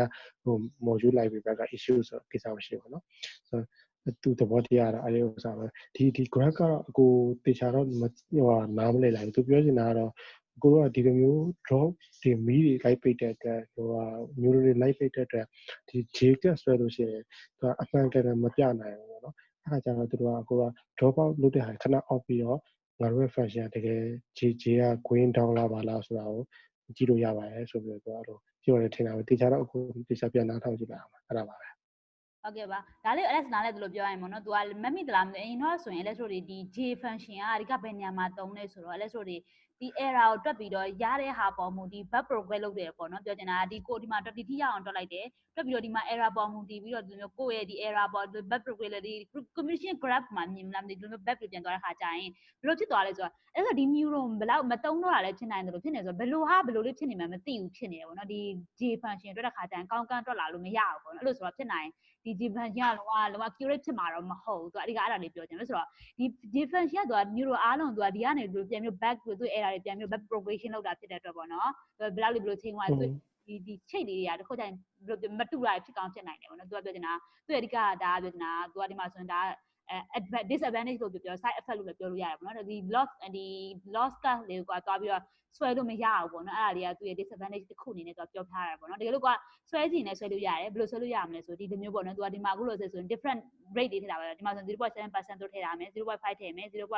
ထည့်မယ်ပေါ့နော်ဒီလိုကိုကဒီ J function ကိုဆွဲချင်တယ်ဆိုရှိသမျှအားလုံး 1 လို့တော့ထည့်လိုက်ပေါ့နော်အဲ့လိုပုံစံမျိုးဆိုဒီဟာလေးဆွဲလို့ရတယ်ပေါ့သူအဲ့လိုမျိုးပြောပြတာလားအင်းတို့ဒီဟာလေး1ထည့်ပြီးတော့အင်းတို့ဆွဲကြည့်လိုက်အားလုံးအဆင်ပြေတယ်ပါတယ်ဆိုတော့မှဒါလင်းကိုရဲ့ဒီဘက်ဟာလေးကိုကွာပြန်ပြီးကလိပေါ့နော်သူပြောကြတယ်ဒီ hyperparameter ကိုကလိပေါ့ပထမဆုံးအနေနဲ့သူ J function quantity gradient descent ကိုကွာတွက်ချင်တဲ့ခါမျိုးကြရင်ဒီခဏဒီ dropout လေးခဏ off ထားပေါ့နော်သူ1လို့ပဲထားကြည့်ပါတနည်းမဟုတ်တနည်းထားလိုက်ပေါ့ပြီးတော့မှတကယ်လို့ကိုရဲ့ဒီဟာ okay ဒီ loss function က okay အဆင်ပြေပြီး cost function ကလည်းကိုလိုချင်မျိုးဖြစ်လာပြီဆိုတော့မှဒါလင်းသူအရင်နည်းနည်းအရင်ဥစားဖြစ်နေသူကဒီ regularization ဟိုဆိုရဆိုရင်ဒီလိုမျိုးဟာတွေလုပ်ဆွဲဟာတွေသူကနည်းနည်းပြောရတဲ့ပုံစံမျိုးလေးပေါ့နော်အဲ့လိုလေးနားလေလိုက်တယ်ကိုဆိုမင်းရောထွက်သွားပြီ okay သူကြောတဲ့ရောက်နေဆိုတော့သူတော့ထားလိုက်ပါတော့ဒီဟာလေးနဲ့ပတ်သက်ပြီးတခြား question လေးတွေရှိလားမသိနောက်တစ်ခုကသူပြောချင်တာဒီ computer vision နဲ့ပတ်သက်တာသူနည်းနည်းပြောသွားတယ်ပေါ့နော်အမှန်ဆိုရင်ဒီ computer vision ကဒီလိုမျိုး deep network တွေအတွက်အရန်နဲ့ famous ဖြစ်နေတဲ့ area လေးတစ်ခုပေါ့နော်ပြောချင်တာသူ့မှာဆိုရင်သူကဒီဓာတ်ပုံတွေပါဖြစ်တဲ့အတွက်ပေါ့နော်သူ့ရဲ့ input feature တွေအရန်များတယ်ပေါ့နော် dimension ကအရန်ကြီးတယ်ပေါ့အဲ့လိုမျိုးဆိုရင်ဒီလိုမျိုးဒီ dropout method ကလိုတယ်ပေါ့နော်မလို့အဲ့တဲ့ information ကိုသူကထုတ်တာလည်းဖြစ်ပါပြီအဲ့လိုမျိုးလုပ်ဖို့ဆိုတော့ကွာဒီကအဲ့ဒါကြောင့်လည်းပါတယ်ပေါ့သူကဒီမှာဆို example တစ်ခုနဲ့လည်းပေးထားတယ်တချို့ဟာလေးဆိုရင်သူက feature အားလုံးကိုသူကကွာcannot rely on one feature ပေါ့သူပြောမယ်ဆိုရင်ဒီတချို့ဟာလေးတွေကအသုံးဝင်တာရှိမယ်တချို့ဟာလေးတွေကအသုံးဝင်တာရှိမယ်ဘယ်ဟာလေးတွေအသုံးဝင်လဲဆိုတော့သူကလိုမျိုးဒီ chance ယူတယ်ဆိုတဲ့သဘောလေးလို့ LS မြင်တယ်ပေါ့နော်ဒီနေရာမှာဆိုရင်ဘာလို့ဆိုတော့သူကဒီမှာဆိုရင် layer လေးကိုတော့သူ percentage တစ်မျိုးစီပေးတာပါလားဒီမှာဆိုရင် 0.7 ပေးတာတယ်ဒီမှာဆိုရင်5ပေးတာတယ်ဒီဟာကိုယ့်ရဲ့ဒီကလိရမယ် parameter လေးပေါ့နော်ဒီမှာဆို hyper parameter ဆိုတာဒါမျိုးလေးကိုပြောချင်တာပေါ့နော်ဒါမျိုးရှိတယ်မြင်လာအောင်ပြောချင်တာဟုတ်ပါပြီတခြားလူတွေရောဒါလေးကိုနားလဲလို့တရားတော့ထက်ဆွေးနေချင်တဲ့လူများရှိတယ်မသိတက်တွန်းစင်မောင်လေးနည်းနည်းပြောချင်တာဒီဟာလေးနဲ့ပတ်သက်ပြီးတော့လေမောင်လေးနားလဲဆိုလို့ဟုတ်ကဲ့ပြောကြည့်ပါမောင်လေးနားလဲတယ်လို့ဆိုတော့နည်းနည်းမေးချင်တာပေါ့နော်ခုနကဒီဟိုအဲ့ back propagation မှာဟိုပြန်ပြီးတော့ graph ဆွဲတဲ့အချိန်မှာအဆင်ပြေအောင်လို့ဒီဘက်က dropout ကိုခဏပိတ်ရဆိုလေမှန်ကဒီ dropout လုပ်တဲ့ဒီ parameter တွေ joining လုပ်တယ်ဆိုတာတွေကဘလို့ accuracy ပို့ပြီးတော့ကောင်းရင်လို့လုပ်တာမဟုတ်ဘူးလားအဲ့ကြောင့်အဲ့ဒါကိုပိတ်ပြီးတော့မှဒီလိုမျိုးဒီဘက်ကဟို back propagation အတွက်ပြန်ပြီးကြည့်ရဆိုတော့အဲ့လိုချရရောအဆင်ပြေပါမလားအဲ့ဒါလေးနဲ့သိတယ်ပြောချင်တာကလေမောင်လေးသိလားမောင်လေးအဲ့လိုလုပ်ရမယ်လို့သူပြောတာမဟုတ်ပေါ့နော်မောင်လေး worst case scenario မောင်လေးကငါတော့ဒီ loss ဒီ cost function graph ငါကြည့်ကိုကြည့်ချင်တယ်ဆိုပါစို့နော်ဒါကမောင်လေးဒီ dropout တုံးမှဆိုကြည့်လို့မရဘူးဆိုတဲ့အကြောင်းသူပြောထားတယ်ဒါတစ်ချက်ပေါ့နော်ဒါပေမဲ့ကိုကတော့ငါရဲ့ဒီ gradient descent ဘယ်လိုဖြစ်နေလဲဆိုတော့ငါသိရမှာငါကျင့်တတ်မယ်အဲ့လိုပုံစံမျိုးဖြစ်တယ်ဆိုပါစို့အဲ့လိုပုံစံမျိုးဖြစ်လာတဲ့အခါကျရင်မောင်လေးဘယ်လိုမျိုးကလိလို့ရမလဲဆိုတော့သူပြောပြထားတာလေးပဲဒါမောင်လေးဒီဟာဘယ်လိုလုပ်သင့်လဲဆိုတာလေးသူနည်းနည်း idea ပြောပြတာလေးပေါ့နော်သူရဲ့ disadvantage ကအဲ့လိုလေးတော့ရှိတယ်ဒါပေမဲ့ worst case scenario ငါလုံးဝငါရဲ့ gradient descent ကဘယ်လို perform ဖြစ်နေလဲဆိုတာငါသိဖို့လိုအပ်ဘူးဆိုရင်တော့ငါအဲ့လိုလေးကလိလုပ်လို့ရတယ်ဆိုရင်ကျွန်တော်ပြောပြထားတဲ့ပုံစံမျိုးလေးပဲမောင်လေးသိလားသူကတရားမြောက်ညာညမဟုတ်သူကပြောနေတာတကယ်လို့ okay ဟုတ်ပြီအမှန်ဆိုသူက focus မပေးချင်ဘူးเนาะဒီနေရာမှာလေမောင်လေး dropout method ကိုသာသုံးမယ်ဆိုရင်ဒီခုန log cast လေးကိုနည်းနည်းခဏမေ့ထားလိုက်ဆိုတဲ့ပုံလေးသူပြောထားတဲ့ပုံစံမျိုးလေးပဲဒါပေမဲ့တခါတည်းတစ်ခုကြတော့အဲ့လိုမျိုးဒါငါသိချင်တယ်ကွာဘာဖြစ်နေလဲမသိဘူးပေါ့နော်တခါကျရင်ဒီ log cast မမြင်ဘူးဆိုတော့သူကငါရဲ့ဒီ gradient descent ကလုံးဝဘယ်နေရာမှာဘယ်လိုရက်နေလဲငါမသိဘူးဖြစ်နေတယ်ဆိုတာမျိုးဖြစ်ပါဆိုလို့လည်းပါတယ်ပေါ့နော်သူအဲ့လိုမျိုးသူက graph ဆွဲဖို့အတွက်ပဲရည်ရွယ်ပြီးပြောသွားပါတော့ဟုတ်တယ်ကျွန်တော်ဟိုလိုမြင်လိုက်တာဟိုဘာပြော model train ပြီဆိုရင် back propagation ကလိုတယ်လေထည့်ပြီးတွက်ရတာဆိုတော့အဲ့ဒါကြီးတွက်မယ်ဆိုရင်သူက draw ကလည်းအဆင်မပြေဘူးဆိုတော့အဲ့လိုစဉ်းစားလိုက်တာမဟုတ်ဘူးတော်ပြောနေတာမသူရဲ့ disadvantage ကိုဘယ်လိုမျိုးကလိလို့ရတယ်ဘယ်လိုမျိုး walk around way ဘယ်လိုများရှိမလဲဆိုတော့သူပြောပြတာပဲမောင်လေးအဲ့လိုမျိုးဒီဟာဟုတ်ကဲ့သူကဒါလေးလို့ရှိတယ်ပေါ့နော်အဲ့လိုဆိုဒီဟာလေးတော့ဒီဟာလေးလုပ်လို့မရဘူးဆိုတဲ့အကြောင်းရှိတယ်အဲ့လိုဆိုတော့ဒါပေမဲ့ငါမဖြစ်နေတာလေးသိဖို့လိုအပ်တယ်ဆိုရင်အဲ့လိုလေးလုပ်လို့ရတယ်ဆိုတဲ့အကြောင်းလည်းသူကနည်းနည်းပြောပြရဆိုတဲ့ပုံလေးပါပဲဟုတ်ကဲ့မိုင်းနော်မောင်လေးဟုတ်ကဲ့ပါအဲ့ဆိုနောက်တစ်ခုသွားရအောင်သူကလည်းဆဲခဏလေးကျွန်တော်နည်းနည်းဆွေးနွေးတာနောက်တစ်ခုကကျတော့ကျွန်တော်တို့ကဒီ dropout တွေကိုဝမ်းထားမယ်ဆိုလို့ရှိရင် neuron အပြည့်သုံးတာပေါ့ neuron အပြည့်သုံးတယ်ဆိုလို့ရှိရင်တော့သူကသိကြတယ်ကိုtraining မှာတော့တော်တော်ကောင်းတဲ့ဥစ္စာရမယ်လေအဲ့တော့ကိုတို့ဒီ JCap ကိုဆွဲကြည့်မယ်ဆိုလို့ရှိရင်သူပြောတဲ့အတိုင်းပဲ J တန်မှုကတော့ကြာတာတော့ဖြစ်ရမယ်ပြီးတော့ခုနကကိုမြင်ကျင်တဲ့အတွက်ခုနကကိုတို့ training မှာတော့တကယ်ကောင်းလားဆိုတာကိုသိကျင်တဲ့အခါကျတော့ကို drop out တွေကိုဝမ်းထားပြီးတော့ကြည့်လိုက်မယ်အဲဆိုရှင်သူဆင်းတော့တကယ်ဆင်းတော့ဆိုလို့ရှိရင်ဒါကို training မှာတော်တော်ကောင်းနေပြီကဲပြီးတော့မှ ကိုတို့ဒီဥစ္စာတွေဟို dropout တွေပြန်ဖွင့်နိုင်မယ်ကိုတို့လိုချင်တယ်ပြန်လုပ်တာရကြလို့ရှိရင်တော့ကိုတို့ဒီဥစ္စာတွေမမြင်နိုင်ကြတယ်အဲ့တော့ကိုတို့ကခုနကတော့1နေထားလိုက်လို့G ကတ်ကလည်းတကယ်စင်ချလာပြီဆိုလို့ရှိရင် training မှာလည်းကောင်းတယ်ပြီးတော့ငါတို့ရဲ့ code တွေမှာလည်း error မရှိဘူးပေါ့နော်ကိုယ်ကောင်းကောင်း run နေတာသိတယ်ပြီးတော့မှ dropout ကိုကစားကြည့်ကြပါ dropout ကစားကြည့်ရဲ့ချိန်တိုင်းတော့သိကြတယ်ဒီ G ကတ်ကတော့ဟိုမြင်လို့အစင်မပြေတော့တော့ဘူးပေါ့အဲ့လိုနားလေဟုတ်ကဲ့ပါကျေးဇူးတင်ပါတယ် ဟုတ်ပြီးရင်ကိုစောမဲ့ဒီအဲ့ဒါဆိုဒီ other regularization မှတ်သက်ပြီးသွားရင်လည်းဆိုအဓိကဒီ L1 L0 L2 ကိုပြန်ပြီးတော့ပြောကြမယ်ပေါ့နော်တေချာလေးမျက်စိတွေအားလုံးလိုမျက်စိတွေအားလုံးသိသွားရင်ဘယ်ဟာဘယ်လိုလေးလဲဆိုတာလေးနော်အဲ့ဒါဆိုနောက်တစ်ခုသွားအောင်ဒီ10မိနစ်သွားအောင်နော်ဒီက other method တွေကိုသူပြောထားတယ်ပေါ့နော်ထုံးစံတိုင်းပဲ LS ကို mute တာရဲ့ခြေကိုကိုယ်တိုင်း audio ကိုလိလို့လိုက်ပြလို့ရပါတယ်လို့ In addition to L2 regularization and dropout regularization, there are a few other techniques for reducing overfitting in your neural network. Let's take a look. Let's say you're fitting a CAD classifier. If you're overfitting, getting more training data can help, but getting more training data can be expensive. Sometimes just can't get more data. But what you can do is augment your training set by taking an image like this, and for example, flipping it horizontally and adding that also to your training set. So now instead of just this one example in your training set, you can add this to your training example. So by flipping your images horizontally, you could maybe double the size of your training set. Because your training set is now a bit redundant, this isn't as good as if you had collected an additional set of brand new independent examples, but you could do this without needing to pay the expense of going out to take more pictures of cats. And then other than flipping horizontally, you can also take random props of the image. So here we've rotated and sort of randomly zoom into the image and this still looks like a cat. But so by taking random distortions and transformations of the image, you can augment your data set and make additional fake training examples. Again, these extra fake training examples, they don't add as much information as if you were to go out and get a brand new independent example of a cat. But because you could do this, almost for free, other than for some computational cost, this can be an inexpensive way to give your data. This can be an inexpensive way to give your algorithm more data and therefore, sort of regularize it and reduce overfitting. And by synthesizing examples like this, what you're really telling your algorithm is that if something is a cat,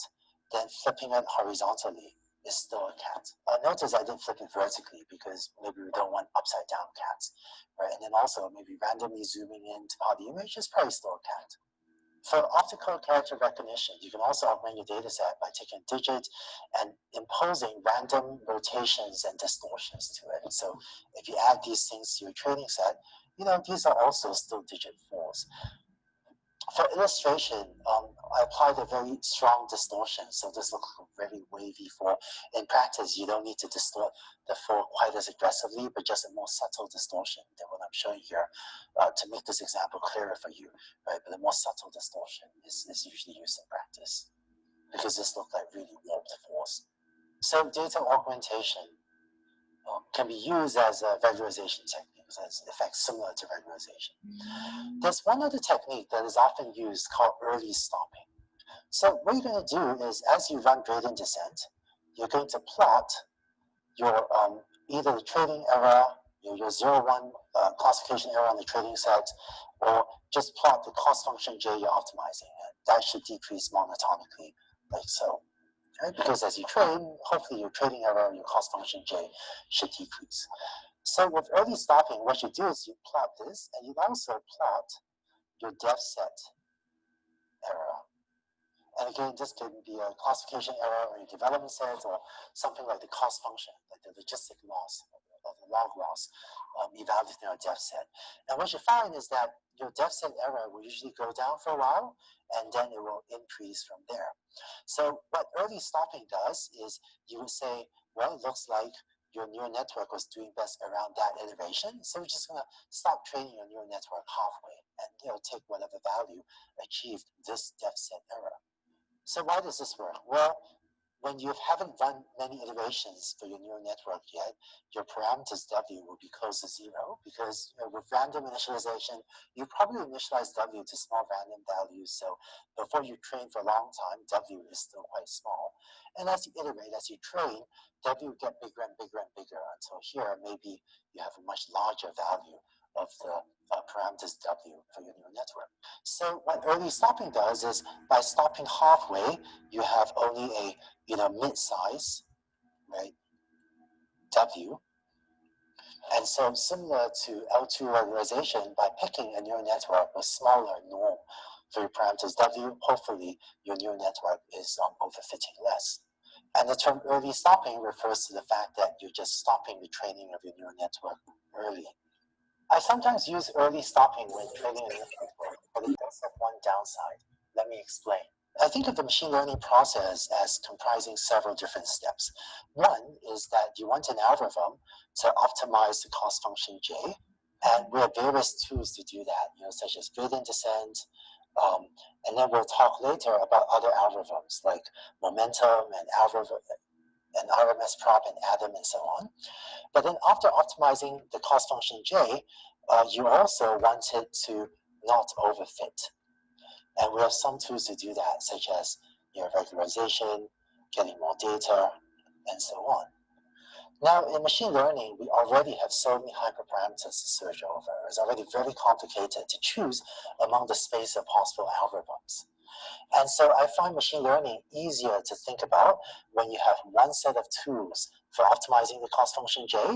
And when you're focusing on optimizing the cost function J, all you care about is finding W and B so that J of W and B is as small as possible. You just don't think about anything else other than reducing this. And then it's a completely separate task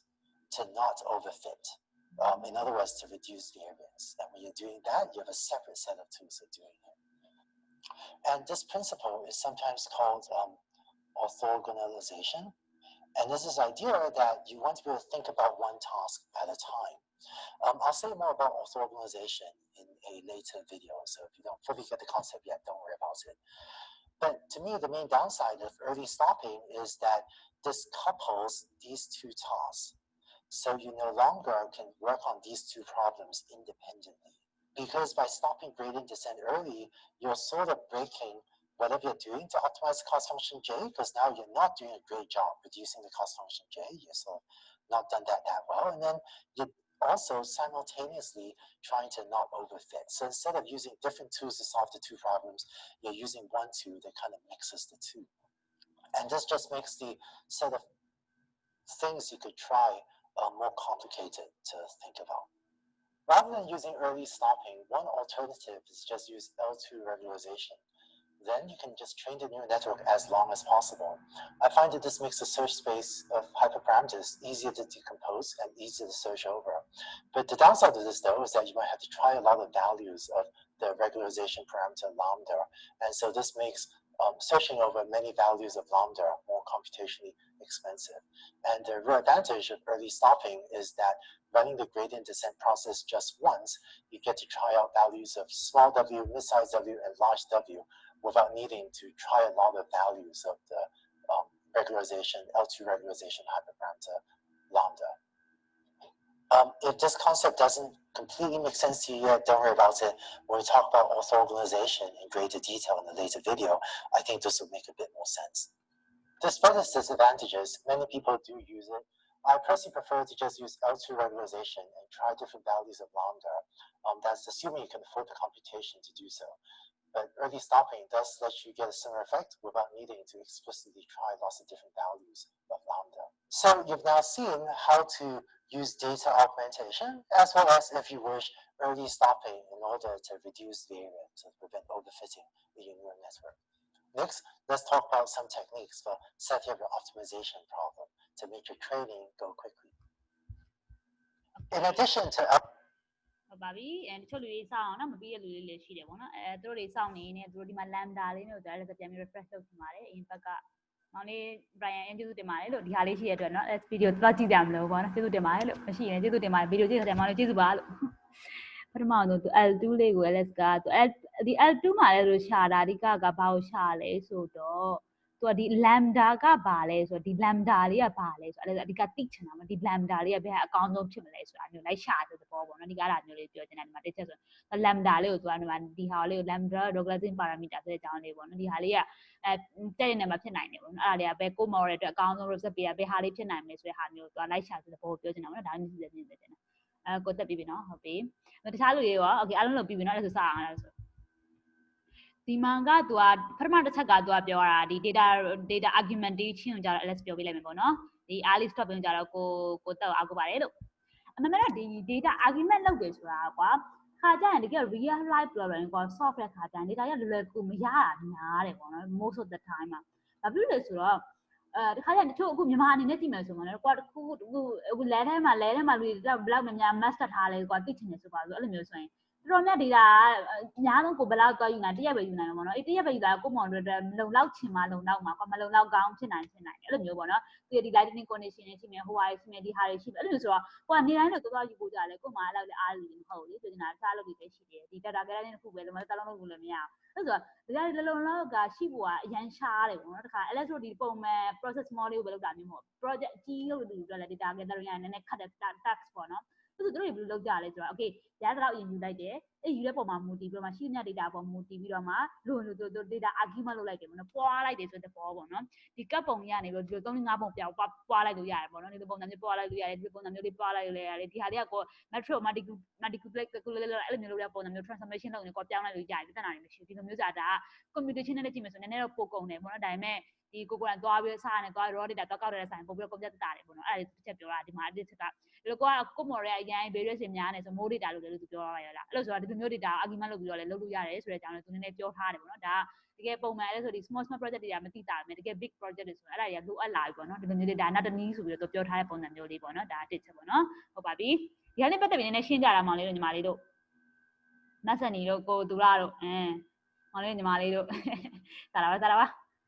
ါရှင်းတော့မသိဘူးဒီ data argument လုပ်တယ်ဆိုတာပွားလိုက်တယ်ဆိုတဲ့ဘောလေးပါတော့တွေ့ထူတော့မဟုတ်ဘူးဟုတ်ရတယ်ဒီပါ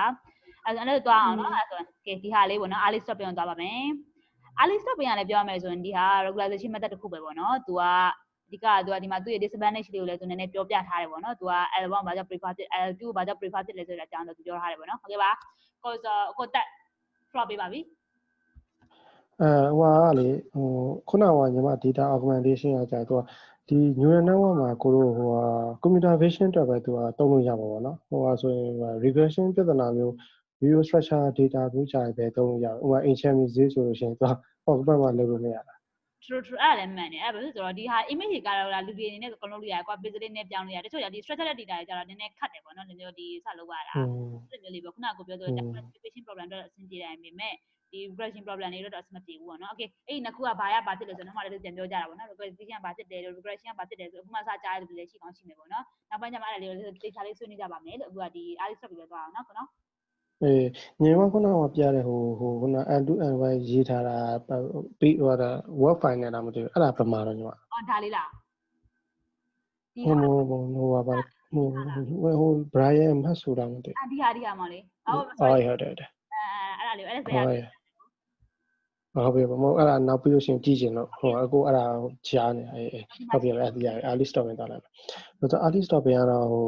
ဒီကိုခုန cap မှာဆိုလို့ရှိရင်ပေါ့နော်ဒီဟာလေးချုပ်လိုက်မယ်နော်ဒီဟာလေးမစ်စီအမြင်အောင်ရဆောင်းဖြစ်သွားတယ်နော်ကိုပြောချင်တာလည်းနည်းနည်းရှာပြီးokay ရပြီနော်ကိုရဒီမှာ early stop ဆိုလို့ရှိရင်ဒါဟိုသူနာမည်ကပြောတဲ့အတိုင်းပဲစောစောစီးစီးရက်လိုက်တာပေါ့နော်ဆိုတော့စောစောရက်လိုက်တာဆိုတော့ဒါနဲ့ဒီနေရာမှာဟိုရှင်းတော့မညီတယ်လို့ဖြစ်နေတဲ့စကားလုံးတစ်ခုရှိရပေါ့ကိုတို့က training နဲ့ iteration တွေ e-post တွေကများလေ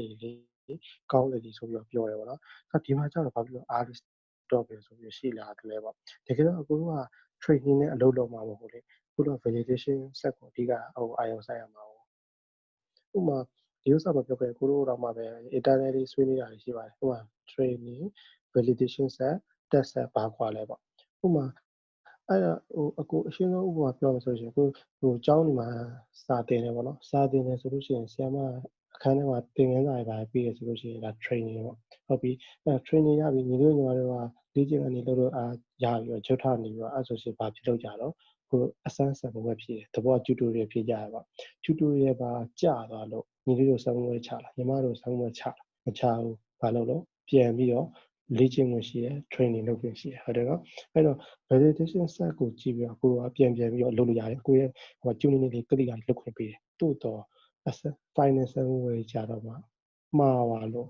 ပြန်ဖြေပြရစီဟို supply စမ်းပွဲတော့ရှိပါတော့ဒါတော့ real life မှာ supply ရှိတာဒါပေမဲ့ final စမ်းပွဲပြီးတော့10ရက်ဆိုလို့ရှိရင် supply မရှိဘူးတကယ် final စမ်းပွဲမှားသွားခြင်းကတော့ညီမတို့ပြန်သွားကြလို့လုပ်လို့ရတာမရတော့ဘူးဘာဖြစ်လို့လဲဆိုတော့ तू ကညီမတို့ test data နဲ့ဒါတုံးပြီးတော့သွား train လိုက်မယ် test ကမကောင်းလို့အဲ့ test ကမကောင်းတဲ့အတွက်သွားပြီးပြင်လိုက်မယ်ဆိုလို့ရှိရင်နောက်တစ်ချိန်စမ်းရင်လည်းဒီ test နဲ့ပဲစမ်းပါဆိုတော့တဘောကမေးခွန်းက same ဖြစ်သွားပြီsame မဟုတ်တော့အဲ့တော့ညီတို့ရဲ့ဟိုညီမတို့ရဲ့ model ကသိစိတ်မချတော့ဘူးဘာလို့ same data ကြီးနဲ့ train တဲ့ပုံစံဆိုတော့ဟိုဈေးကွက်တွေဖြတ်သိမကောင်းအဲ့တော့ကိုက validation ကိုအာရုံစိုက်ရတယ် training က neural network ရဲ့ကျေးဇူးနဲ့လုံးဝ fitting ကြကိစ္စမရှိဘူးเนาะဥပမာမြန်မာပြည်မြေပုံဆွဲကျင်တော့ကိုတို့ SVM model မှာတော့ကိုတို့ရှောက်ဆက်လာမြန်မာပြည်ကိုတိုင်းဖြစ်အောင် like လုပ်ကြည့်တယ်ရသေးတယ်ဗောနော် so ညီမတို့ကြိုက်တဲ့ပုံစံတိုင်းမှာ email ပုံစံလေးပဲဖြစ်ဖြစ်အဲ့ neural network ကရအောင်လုပ်ပေးလိုက်ပြဿနာက validation ကြလို့ရှိရင်မရမှာဆိုတော့အဲ့အခုက validation ကိုကြည့်ရ validation ကိုကြည့်ရချင်း validation နဲ့ training နဲ့စပြီးတော့ error စကွာတဲ့အမှတ်ကြလို့ရှိရင် early stop ပြန်ရက်ချလိုက်တယ်တဘောကနောက်တဲ့ epoch နဲ့ iteration တွေဆက်မသုံးတော့ဘူးဒါပေမဲ့ပြဿနာက validation စပြီးပြန်မြင့်တက်တဲ့ point တွေမှာရှိတဲ့ losses တွေကဘာဖြစ်နေလဲဆိုတော့များနေတယ်ဟုတ်တယ်နော်များနေတယ်ဒါပေမဲ့ तू က training နဲ့တိတ်အကွာလိုက်မှုဆိုတော့တဘောက तू ကဘာနဲ့တွားတူလဲဆိုတော့ regularize လုပ်တဲ့ပုံစံနဲ့တွားတူတယ်ဒါကြောင့်မလို့ early stopping က one of the regularization method ပေါ့နော် other regularization method ဆိုတင်စားလိုက်တာပေါ့ဆက်ဟုတ်ပြီအဲ့တော့ပြန်ဆက်ရောက်သွားဟုတ်ပြီအဲ့တော့ early stopping နဲ့ဟိုဟာနဲ့က သူအားချက်တရားလည်းရှိရယ်ဟိုL2 ကတော့ဟို Andrew နိုင်အောင်ဆရာတော့ပို့ပြီးတော့ကြိုက်တယ်ပေါ့ဒါပေမဲ့ L2 ကဘာဖြစ်လဲဆိုတော့ lambda ဆိုတဲ့တန်ဖိုးတွေရှိရတယ်အဲ lambda ဆိုတဲ့တန်ဖိုးတွေကကိုက change ကြည့်ရတယ်အဲ့တော့L2 အကြောင်းကို DDR ပြီးလို့ရှိရင်ဆွေးနွေးမယ်နော်L2 ရဲ့တန်ဖိုးတွေက change ကြည့်ရတယ်ဖြစ်တဲ့အတွက်ကိုက computationally cost ရယ် iteration လောက်ရတယ်လို့ပြောနော် L2 0.01 ဆိုရင်ဘယ်လိုဖြစ်မလဲ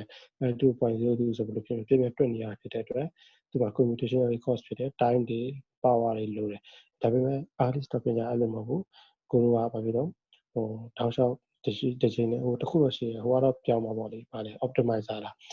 alpha learning rate တွေကတော့ချိန်မှာဒါကိစ္စမျိုးဒါဟိုကလုပ်ပေးတာဗာလေဟို optimizer module ကလုပ်ပေးတာဆိုတော့ကိစ္စမရှိဘူးသူတစ်ချိန်နဲ့ run လိုက်တာနဲ့ graph မှာပေါ်လာပြီအဲ့မှာ division စကွာတဲ့အမှတ်မှာရှိရကောင်ကိုယူချလာပြီး IW ကိုတုံးလိုက်တာပေါ့နော်အဲ့ဆိုလို့ရှိရင်ဒါကို regular လိုက်တဲ့ပုံစံဖြစ်သွားတာပေါ့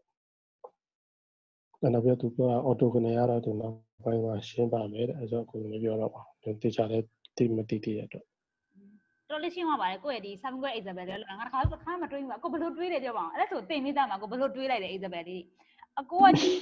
training နဲ့ validation နဲ့ test ဆိုပြောလိုက်တာကိုကကိုမြင်သွားတယ်အဲ့ဒါဆိုဘယ်လိုတစ်ခါမတွေးမိလိုက်ပါလဲအဲ့လိုမျိုး 7 grade ဖြစ်တဲ့ကိစ္စကိုကိုစီကလာ thinking process လာတောင်းအောင်ပါပဲကို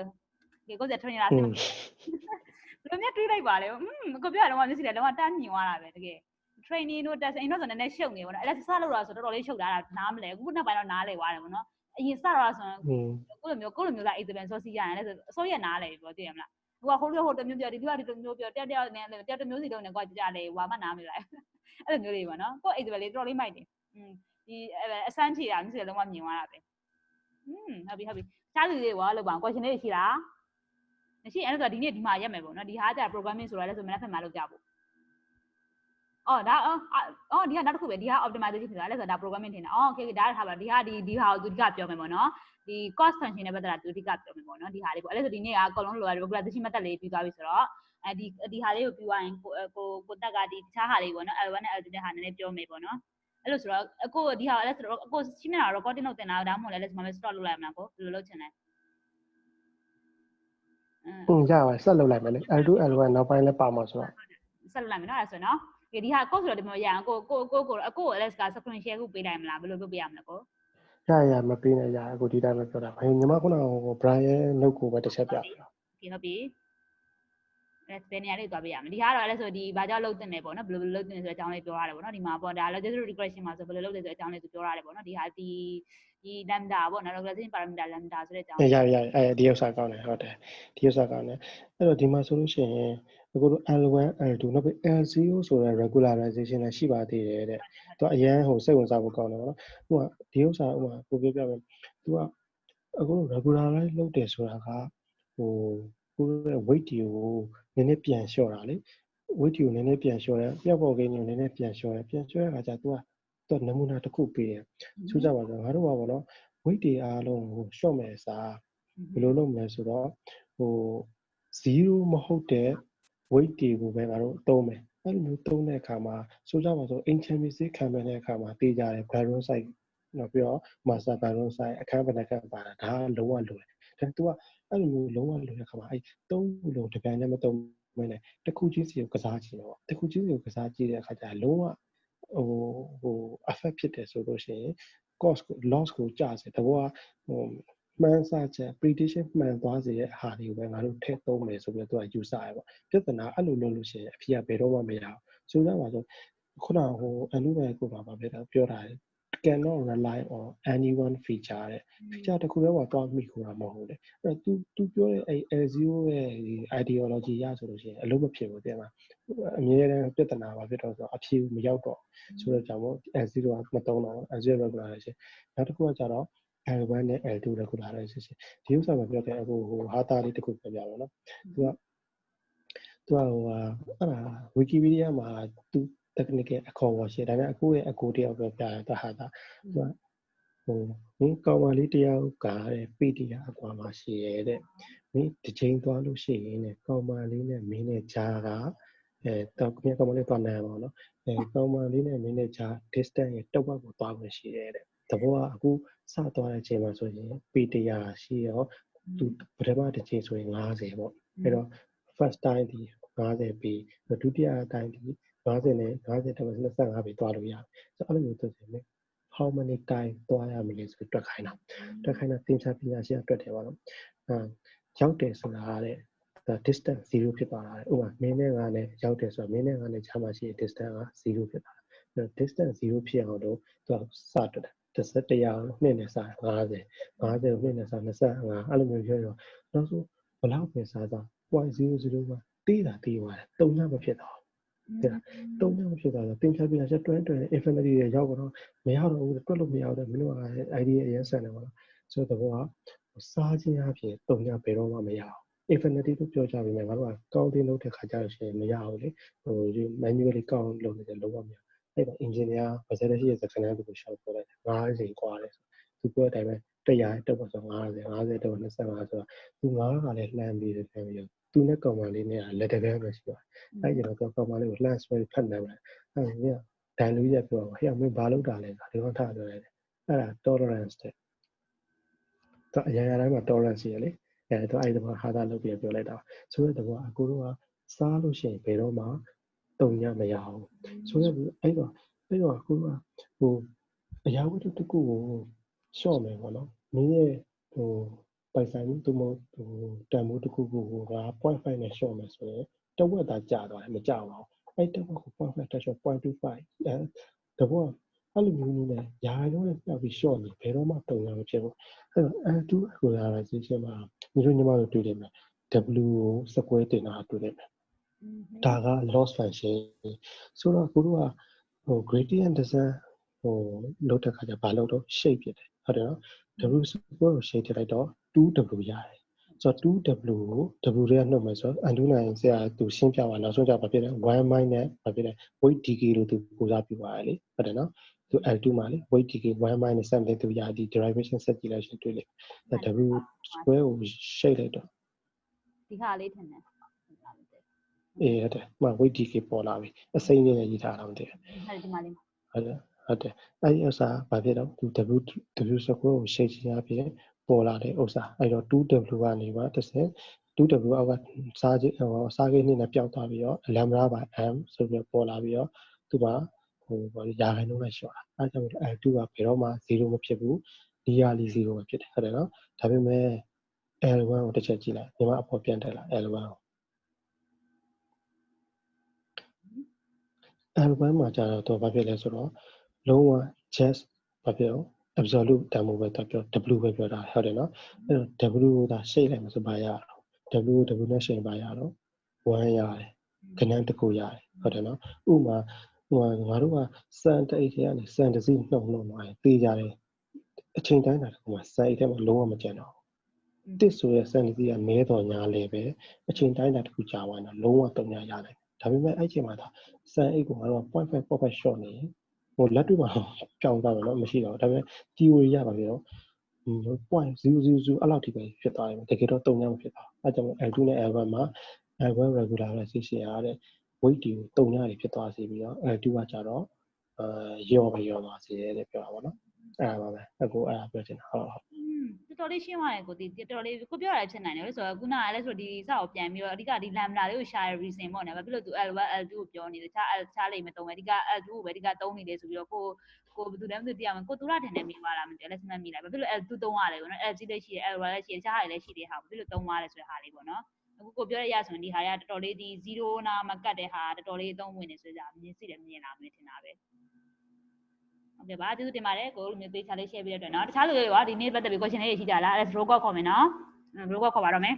ဒီနေ့လုံးဝလူ16လုံးရှိရနော်မိုက်တယ်ကိုထုတ်အဆင်ပြေလားကိုထုတ်ဟုတ်ကဲ့ပြီပါခင်ဗျဒီမှာလေးထွန်းခုံးခိုင်လင်းဒီမှာလေးထွန်းခိုင်လင်းမောင်လေးအဆင်ပြေလားထောက်အောင်ခန့်နေမအောင်ဟုတ်ပြီပါခင်ဗျဟုတ်ကဲ့ပါမောင်လေးကြော်သူရောဟုတ်ပြီမဟုတ်ကဲ့ပါအမမေချက်မြေရောမဟုတ်ကဲ့ပါညီမမမီဆိုးရောညီမအဆင်ပြေလားညီမဟုတ်ကဲ့ပါ speaker အဆင်ပြေဦးတယ်နော် okay အမအုံမတင်းရောအမအဆင်ပြေလားမဒါမှမဟုတ် speaker မြုပ်ကိုမိသွားကြတယ်နည်းလက်မေးတဲ့ခါမှာလေဟုတ်ကဲ့ပါမဆက်စင်မအဆင်ပြေကြလားဟုတ်ကဲ့ဟုတ်ကဲ့ပါမောင်လေးတက်ထုံးဆွေရောဟုတ်ကဲ့ဖြည့်ရဟုတ်ကဲ့ပါသူတင်ပါတယ်ကိုသူရရောကိုအဆင်ပြေလားပြေပါတယ်ဗျာဟုတ်ကဲ့ပါကိုဝင်းလင်းရောကိုဝင်းလင်းဦးအဆင်ပြေလားကိုဟုတ်ပြီပါဟုတ်ကဲ့ပါမောင်လေးဝင်ရောဟုတ်ပြီပါရဲ့ဟိုလိုဥမိုင်းနဲ့ပြောတော့တော်တော်လေးရှင်းတော့မဟုတ်ဝဲကြွေးရမှာနော်သူရန်ကုန်ရမဟုတ်ဝဲကြွေးပါလို့သူဟုတ်ကဲ့ပါစန်ဒီရောအဆင်ပြေလားမသိဘူးအမညီမဟုတ်ဖြည့်ပါရဲ့ဖြည့်ပါကိုရဲမြတ်ဟောကိုအဆင်ပြေလားဟုတ်ကဲ့ဟုတ်ပြီကဲ့ပါညီမရင်ထိုးညီမအဆင်ပြေတယ်ဟုတ်ကဲဟုတ်ဖြည့်ပါတယ်မနေ့ကဆက်ပြကြမယ်နော်အားလုံးလည်း good night ပါလို့ bye bye ဟုတ်ကဲ့ပါဗျာ good night ပါ good night ပါ